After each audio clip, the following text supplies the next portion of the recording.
Magic Makers. I'm Mombirella. I'm Yukita Cosplay. And I'm CJ Peterson. Welcome to Magic Making Mischief. Today we have a special guest, voice talent Ray Hurd. Before we get to that, though, get your wands to the ready because we solemnly swear we're up to no good. And speaking of being up to no good, as I said today, we have special guest Ray Hurd. Welcome, sir. We are excited to have you today. Thank you for having me. Thank you. We've had Yukita has run across you, and Mombirella has run across you at Kimo, Kauai, I believe.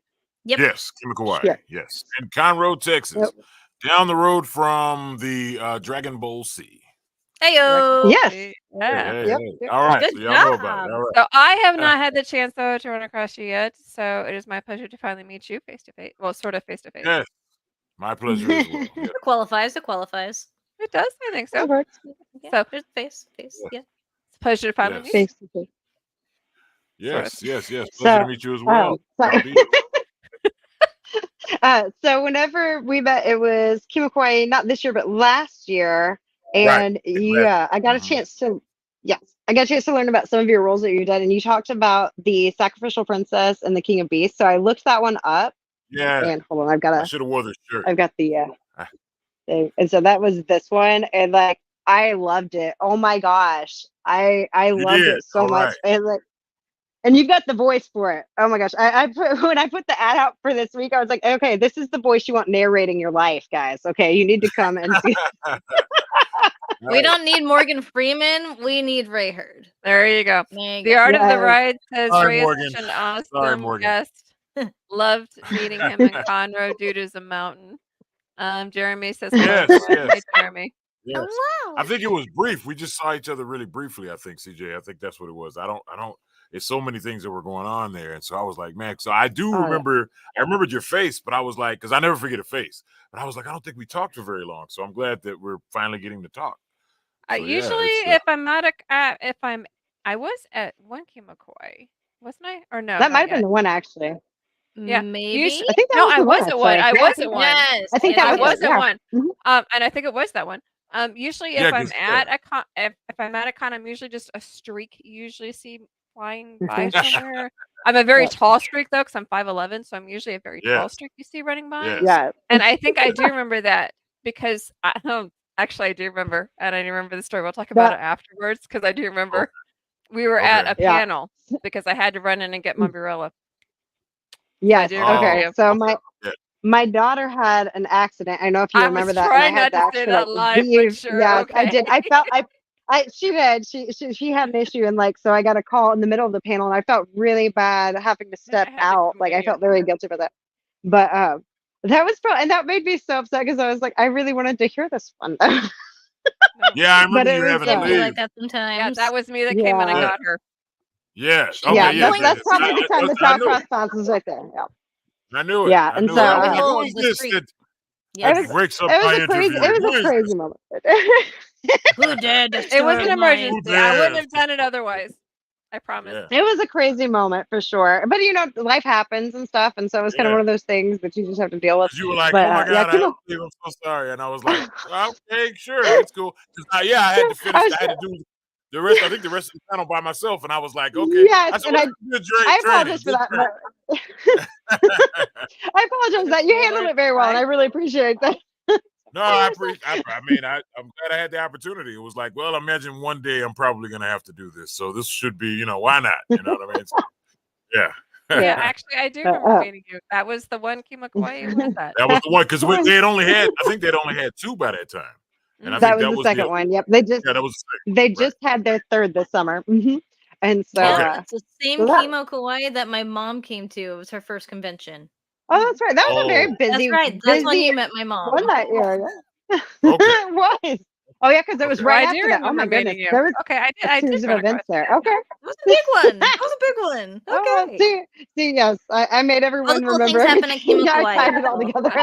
I'm trying to remember Yukita's outfit because you had this. Yes, she was in the Japanese fashion show. I remember That's right. I think I made the Gothic. Yes. I had my horns. Those are my actual horns. I own them. Right. But it was so funny because that must have been the day then, because I took her because they had the Japanese fashion show that day. But I said, "You've got to meet Ray. Have you had a chance to meet him yet?" And so I pulled her over, and I was like, "The man is so tall. He's so I just tall. remember looking And up we're and being tiny." like, "This man is a tree." What? Yeah. I think you said remember, that. like, when the panel was over, I came in and I think I apologized to you and I thanked you. And like when you stood up, I went, "Oh my God." Yeah. Yeah. And I put It was my hands up like this. I was like, "It just makes me, I'm so tiny compared to you. I just kind of want to go upsies." And you're like, "Okay." And Right. Yeah, you gave her a I'm big like, hug. "Wow, Like, it's so where do high. you want to I'm go gonna from get here? noticing up here." It's like, okay, whoa, this is tall. That's funny. When I Because was me just and go ahead. I'm Nikita, we're sorry. so tiny. Oh, no, I was just saying, me and Oh, Nikita are like vertically challenged. So like, Yes. wow. But it And takes then he both like to make picked the us up world on the go side, and we're just like, "Well, we're two little rag dolls now." Yeah. Yeah. Well, I always said, you guys have it easier when it comes down to finding stuff on the bottom shelf. For me, when I walk up to the shelf, the bottom shelf disappears. So I've Shelf is your bottom argued with shelf. people in the grocery store about that. I'm like, where is the Cocoa Puffs? And they're like, "It's right there, sir." And I'm like, "Oh, I don't see it." And so I'll back up, and they'll back me up, and it's like, there it is, and all of a sudden it reappears. So yeah. Yep. I just chuckle because they're always just like, I can't reach that. I can't. I'm like, oh, you mean like this thing right here? Yeah. That No, thing right there? that does happen. That does happen. I was just in which Huntsville CJ's actually, this weekend, See? and I said, Hashtag tall powers. Yeah. Tall powers. Everybody saw me sitting down, and then when I stood up, it would shock them, and I said, "Oh, no. I always ask for the smaller chairs, so that way, I ask them to, make my chairs really, really low, so it shocks people, when I stand up." And of course, that's Oh not my true. gosh, the shock Oh, factor. there you go. Geek oh, Cred says, I feel like Ray could take over for James Earl Jones saying, "This is CNN." Do it. right? Hey, Yes. your Yes. lips to God's ears. Come on, Okay, Ray. Give us a "This is CNN." this is CNN. There you go. Nice. Yay. By George, he's Yes. done it. Yay. We'll give you 2 Let thumbs up for that one. that sound bite travel. Let it travel. Let it travel. There you go. Make See if that I can get it my to do. ring. James Earl That's gonna be Jones my is- Can we ringtone. do the fireworks? Trying to see if I can do the Magic Making Mischief fireworks. She can make magic on hers if it'll I work. can actually do magic on mine Yes. if I can get it CJ to is work. truly There it the is. magical There it Oh, she is. one. got, We're oh, she both got Thumbs one. up. Yeah, I Did see she it. get both? I don't know. Let's go You got get it. one. I You got one. Oh, can get Oh, the- so I is got this my like one. a Commodus, whether it's going this way or that way type thing? Well, no. I Actually, can it does. do It does actually do that too. hers I can do hers sound has effects. hers is special. She has like multiple ones if it'll do it. But It's because she has oh, a that guy's. MacBook. There you Oh, go. look at that. This is the newest one that she found. It's like And then the I can There do you concert one. this. A There we light go. There you There you go. go. There's the fireworks. Fireworks. There All we right. go. All right. Got just some fireworks. Yay. I Okay, appreciate it. so tell us about some of your voice acting roles, Ray. As you've already spoken on one of them, of course, the Sacrificial Princess and the King of Beasts, which that's the voice I'm most proud of, and because of what it took to do that voice. It was like an amalgam of 3 different voices. James Earl Jones is King Jaffe in Coming to America. What's the other one? Yul Brynner, if you remember him. He did the original Westworld, and he was also the King and I. Most people remember the King and I of and the Cecil B. DeMille's 10 Commandments. So anyway, him as Ramses in the 10 Commandments, and then Orson Welles' natural speaking voice, which I didn't realize until after I did all of this, that basically that's the voice that Kelsey Grammer uses when he does Fraser Crane. Really? It's just the way Orson Welles spoke is basically what his voice is. So it's which also led me to realize that that's the same voice that they used for Beast in the X-Men animated series. So it's the same speech pattern is what I mean. And so I may be telling secrets here, but it's it was an inadvertent thing. I didn't plan it, but I did have to try to figure out how to bring that together. So anyway, those 3 voices are what I'm doing when I do the King on that one. So I'm most proud of that one. Also, Top is my or Topo or Topo, however you want to say it, from Dragon Ball Super. He's a lot of fun to do. The Sparkling Zero game has been announced, so that's coming soon. And Top is going to be in that game. Another voice would be the I'm Dada Silva in Blue Lock. A lot of people are starting to catch on to the I guess the Blue Lock fire that's spreading, and so it's a soccer anime, and he's Afro-Brazilian, I believe, or he's Brazilian, I believe is what he is. So, but that Afro-Brazilian was what I was told that I had to learn to do the accent, for that character. So that was interesting and interesting. I didn't even know it was a thing that there was that. Is that a thing? I didn't know Yes, that it was is. a thing It is a either. thing. Yeah. I listened to a lot of Pele and yeah. Well, you'll find I found out, doing this and other things I do that there's a bit of Africa in every culture. So it's a lot of different accents that I've been able to work with as a result. So there's that. I played a house cat in a show called The Weakest Tamer. And there's more to it because they have anime titles that are like novels now. Pretty much. Right. Basically a giant house cat, and the show, I think it's like The Weakest Tamer goes somewhere or something to find trash or something. It's a strange title. Hey. But we just call it Weakest Tamer for short. So yes, I play a giant house cat, and it's all purring and meowing, and they said, man, yeah, good buddy of mine hosts the show, and he was, when he called me in for it, he was more or less like, "Hey Ray, can you purr?" And then he asked me, and I'm like, "Yeah, yes, I can." Kind of a unique question, but okay. Yeah, you know what I'm saying? And so he asked me to come in. So, well, I just need you to purr, and then I need to hear your meows. And so they had me do a few cues, and I did it. And then afterwards, they were like, "Ray, I never knew you could do this." And I said, "Well, it's not the I guess the most polite thing to go and say, 'Hey, would you like to hear me purr?'" To just say, in the break room or something, So yeah. Not the normal request, but okay. Yeah, you know what I mean. So Want to hear me purr? I think that's gonna be my new statement now. Be like, when quiet moments come, be like, "Hey, would you like to hear me purr?" Kind of feel like watching. You got to do your fingers like this when you say it. Stranger Things season 4 where he kept purring.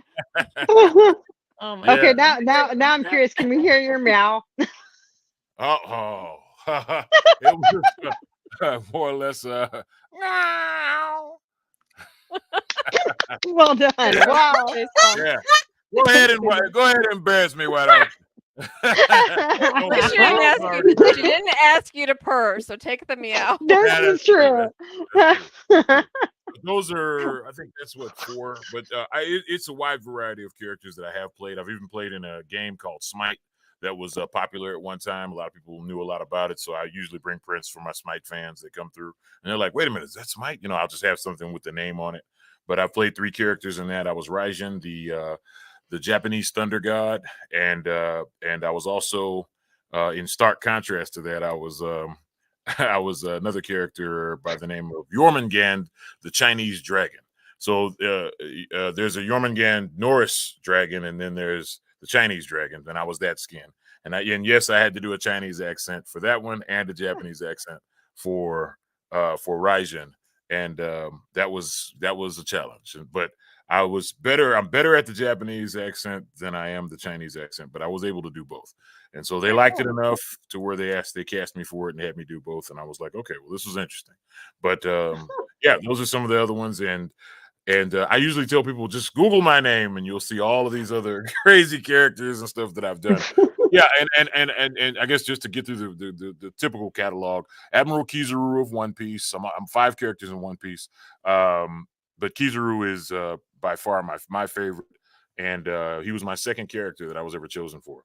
And Kumasi, the zombie teddy bear of Empress Perona.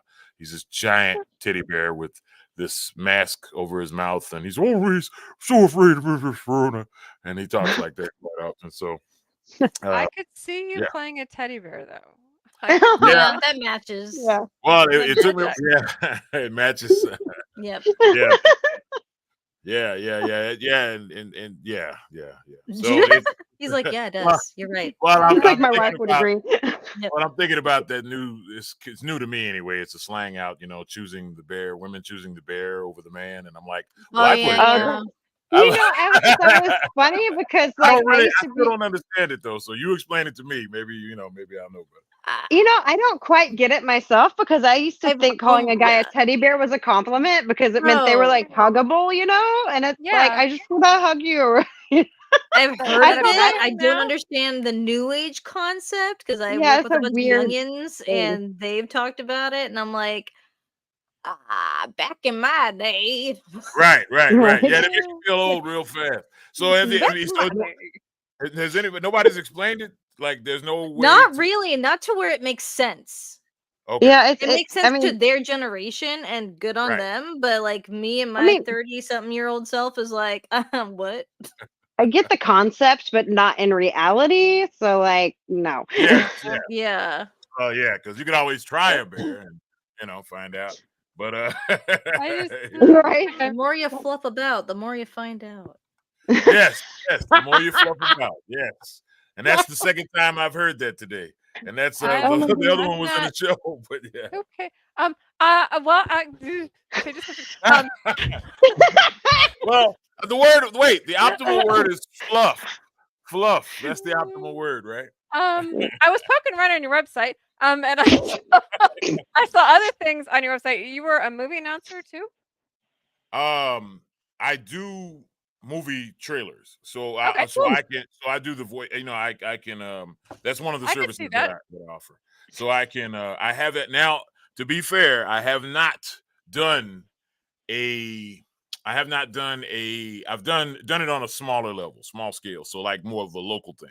But I haven't done. So I have yet to do a nationally syndicated, movie You got to trailer. start somewhere. That's so But cool. yeah, yeah. I'm after you, Gabe Kunda. So I follow him on social media. He's LOL, don't every even know now who and that then is. we like each You got other's to stuff. start somewhere. You got to start up Yeah. there.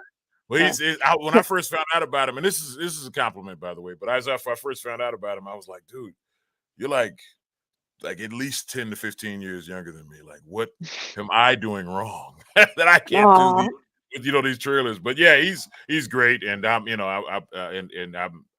love watching his stuff, and I intended to be there at some point doing those as well. But I'm doing so much anime stuff, and I do a lot of I'm what I call a blue collar voice actor, because I do a lot of industrial type things as well. So if you saw some of the things, CJ, on my website, where it'll show like radio imaging, which is of course strictly for radio, but I saw like audiobooks too. so yeah, audiobooks, I do those as well. And those aren't the things that get publicized as much. I mean, you could do a bestseller, you know what I mean? Like a number one best-selling novel, if it's maybe, it would have to be like, a John Grisham or something, or Dan Brown, something where somebody could actually bring you on camera and say, hey, this is the guy, for you to actually get any serious publicity on it. But yeah, I do. I've done quite a few audiobooks. I'm doing another one starting tomorrow, which is my uncle's book, which I'm very proud of. He's a former Air Force veteran, or he is a Air Force veteran, and he wrote a book about 12 years ago called The Rescue, and it's already gaining steam. He's got there's talk of a movie adaptation to it, and it's a lot of good stuff coming from it. So I'm excited about that, and I'm doing the audiobook, so I'll be doing that narration, and It's exciting. Nice. That's awesome. And now I'm gonna have to look up your audiobooks because I love listening to audiobooks. It's like, but I can't listen to certain people, but like I could totally listen to your voice on there. Dude, No, same audiobooks though. are cool. Well, my latest are it's one where there's a family in Tallahassee, Florida, the Freemans, and they've been trying to break into Nashville for years. And the father and daughter are country singers, and the daughter, her name is Adriana Freeman, and she was the winner of the 2010 Cracker Barrel competition that they had for these new countries, like these new breakthrough country artists, and she did great, and people love her work. She's just having a hard time actually getting in there and and making it happen. So I did the audiobook, which is called Our Nashville Experience. And when you read the book, you actually you feel like a family, like you're part of the family at the end of the book. And so cool. they really do a good job. It's told from the father's point of view, and it's 10 years of their life, working to break in Nashville. The Nashville country music scene is what I mean. And that was good. And it's a wholesome book. So it's, the other one is called the Wicked Heart Graves, which is like it's Constantine, like the Keanu Reeves Constantine, Yeah. DC Comics character meets Ash from the Evil Dead, and meets the Evil Dead rather. So I'll say that much about it, and and you can Okay. check it out. Interesting. It's not a yes. Don't. It's not something to let the kids hear, but it is funny, you. and it's yes, it's very great. Very cool. Nice. So one question that we tend to ask, especially like voice actors and stuff, is how did you get started? Because that's always usually an interesting. Yes, inquiring minds want to know. Are you going to join the ranks, Yukina? I really want to, and I'm in talks with people who are really awesome to see if I can be a part of their studio, and you'll find out more about that when more comes out. There you go. Okay. Interesting. Well, I do teach classes now, so. Do you really? Sorry, yeah. that got loud. Sorry, No, I headphones do. people. No, it's okay. No, you didn't bust my speakers, if that's what you're asking. But yeah, no, I do. I have a my objective is to try to put you in a position to start making money as quickly as possible, and get you on a something of a fast track. Now I don't teach acting courses, although I do explain the process of having to act, to get in. And I usually suggest that people take acting courses breaking in. I did theater, so trying to take in. So that's helpful because believe it or not, that's how I approach this. That's my style of I approaching did it. theater in high school and in college. It seems like almost all the voice actors I've ever met have started with theater. Yep. You kind of have to though. Foot in the It is door. acting. It's voice acting. It is. You are acting. Yeah, right. It's voice. That's what I tell people. It's voice acting, or like for anybody who's seen Distinguished Gentlemen, there's a moment where Eddie Murphy says he's talking to his mother, and she's like, "You're just a con man." He said, "No, mother, I'm a con artist." And I'm like, "It's voice acting." You are an artiste. Right. Charlatan. I'm a voice artist. So yes. But yeah, Nice. but yeah, it's so my beginnings were I come from a radio background, and I could see that. yeah, so Yep, that makes sense. like, really? We didn't know that, right? Yeah, no. You don't say. Didn't see that coming at all. So all my teachers were in radio. I went through radio school, and I was doing podcasting before anybody even knew what it was. It was called Worldwide Internet Radio. So to tell you how old I am. So so it was we go to this room called the Fishbowl, and we were, and that's what we did. It was basically a sound booth, or sound studio rather. Big nice room, sealed off, but glass all the way around it, which is why they called it the Fishbowl. It was really cool. Yep. We would all go in there and perform and do our thing. And so I learned how to make a demo. And believe it or not, radio doesn't translate well to voice acting. If you were to just strictly say voice over, then you would think it would translate fine, because you're thinking of it as voiceover, which radio DJs do voiceover all the time for commercials that they do. So between sets, and then radio, everything is on the clock, so it's all about time. And so you're between what we call between sets. After a set of music plays, you go to the next set, and after a certain, after these messages, we'll be back type thing. And you record a commercial while music is playing, so you record that commercial and then have it set up to play that commercial while you're on the air preparing for the next break. So that's a lot of times what radio DJs are doing nowadays, especially since they went to programming, which that's a whole nother conversation. But so what it taught me was, it taught me how to make a demo, and it taught me a lot about working in front of the mic. It got me really comfortable with being in front of a microphone. But when I realized that voiceover was the direction I was going to go, I Well, at that time, I still hadn't quite figured it out. I was doing things on camera, and so I had a buddy that was making my on-camera demo for me. And by that time, I had already started doing work with Funimation. Which what I did was I took a radio demo that I already put together, and I submitted that to him. And it was just basically a what do you call it? A compilation of voices that I did reading the news or just doing radio work, coming in and out of breaks and things of that nature. And so they heard it, they liked it a lot. Well, let me step back a second. I submitted it in 3 months. 3 months went by, I heard nothing. And then I said, okay, well, maybe they didn't get it. So I submitted it again. And at this time, it was really difficult to find email that I had to find to submit it. I think it's the same way now. It's like, if you don't know anybody in the industry, like, you have to really dig for this email, like, to make submissions. And so I found it, and, after I made the first one, 3 months go by, nothing. I made a secondary submission, and 3 more months go by, and they finally responded. So it was a total of 6 months before I finally heard from them. Oh man. And I just about gave up at that point with trying with them. And they contacted me, asked me to come in for an audition. And I'm looking at all of these characters. I come in, they give me this binder, and I'm going through them, and I'm looking at all these characters, trying to figure out, how they should sound. And then they call me back. I get in the booth, and I'm thinking I'm going to be. There was a fire character. Does anybody remember the show Fairy Tale? Yeah. Yes. Okay. So there It's an was. anime.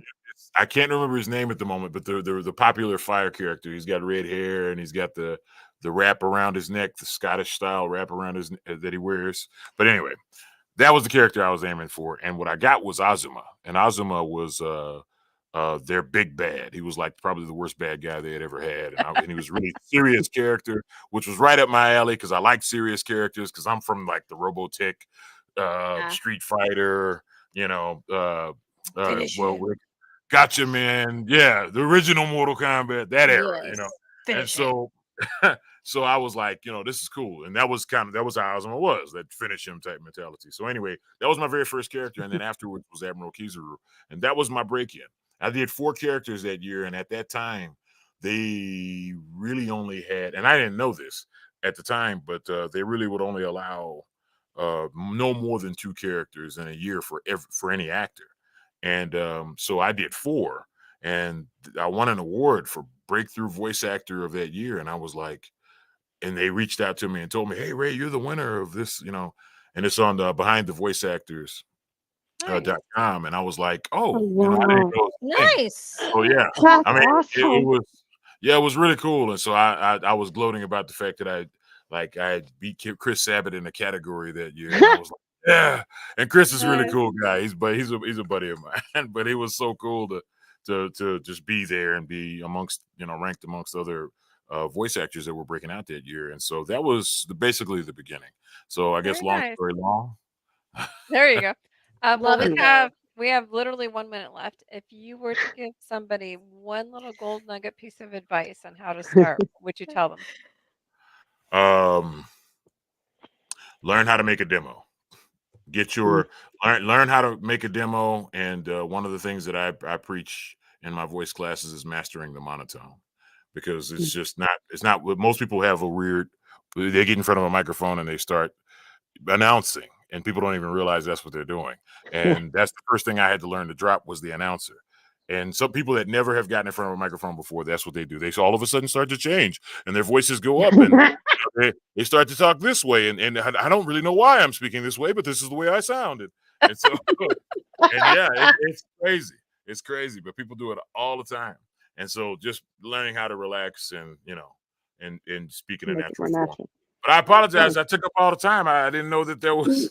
No, that's okay. That was perfect. Fine. You did great. Oh, we enjoyed it. Says, hey, everyone. And she said, laugh out loud. That's funny. Thank you so much, Ray, for joining us. And thank you so much for sharing your stories with us. It's been a real having you. It's been great. It's been wonderful. For those who want to find your classes, how do they find them? RayHurd.com. It's being flashed at the bottom of the screen there. If they go in and just send me an email, and you can contact me directly that way, and I'll reach back out to you, and we'll talk about what it takes to get started. You can also follow me on all my social media pages. I'm practically on everything.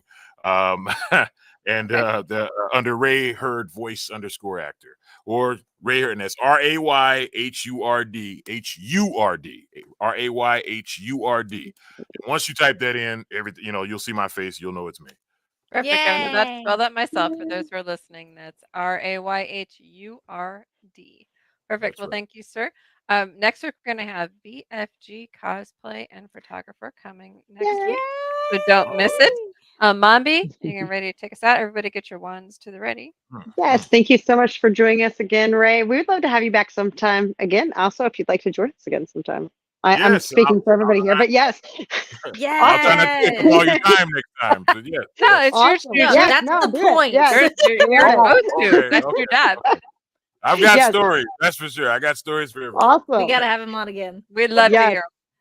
And if you guys haven't already, subscribe to CJ Peterson and Mombirella on our YouTube channels. Hit that thumbs up. Make sure you turn on the notification bell so you don't miss out on any of our awesome episodes and goof up moments, and also a lot of mischief. So usually it's me who goofs up, though. So, we're all good. true. I break chairs and all kinds of things. So Oh, okay. also check out Yukita Cosplay on Instagram and follow her. Oh, yeah. We have a comment. Love Aw. you, Jeff. Jeff's The such a Elmores beautiful are woman amazing and Ray Hurd. people. Yay. All right. I can do it too. Yeah, we all got hearts. We love you. Oh yeah, there we go. Oh, her heart's actually her magic, though. So. Ah, I can show see our off. magic. Till next time, guys. Mischief managed. Bye. Bye. Bye.